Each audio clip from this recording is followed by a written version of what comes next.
Hi, the Electric Bike Company team here. It can be a little confusing when trying to decide which is the best e-bike for you. So today, I'm just going to give you a couple of do's and don'ts that will hopefully help navigate that minefield a little bit. So we'll get stuck straight in with number one. Don't take the advice of a best friend. As much as I'm sure they're a beautiful person and I'm sure you love them dearly, they may not be able to provide the best advice when it comes to picking the best e-bike for you. And the best e-bike for them isn't necessarily that bike.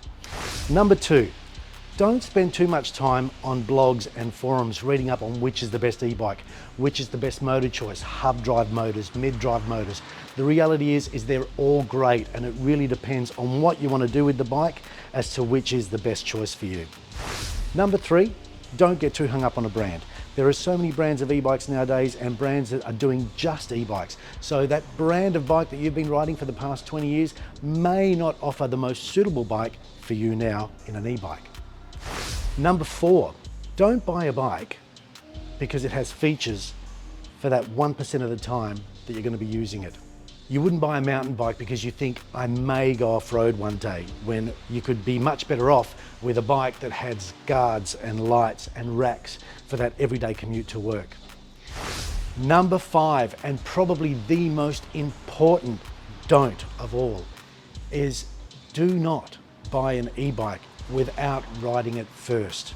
Regardless of where you've looked or what advice you've had on which is the best e-bike, you never really know what it's going to feel like until you've ridden it. How big is it? Is it too big? Is it too small? Is the reach too long? Is the stroke not good enough?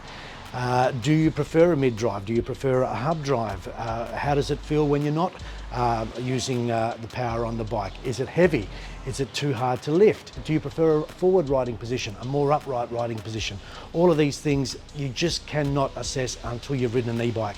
And don't just ride one, ride a few, because it's only then that you're going to be able to tell which of those styles you actually prefer and what is most suitable for you. So there you have it. There's a couple of do's and don'ts that will hopefully help you navigate that minefield when it comes to buying the perfect e-bike for you.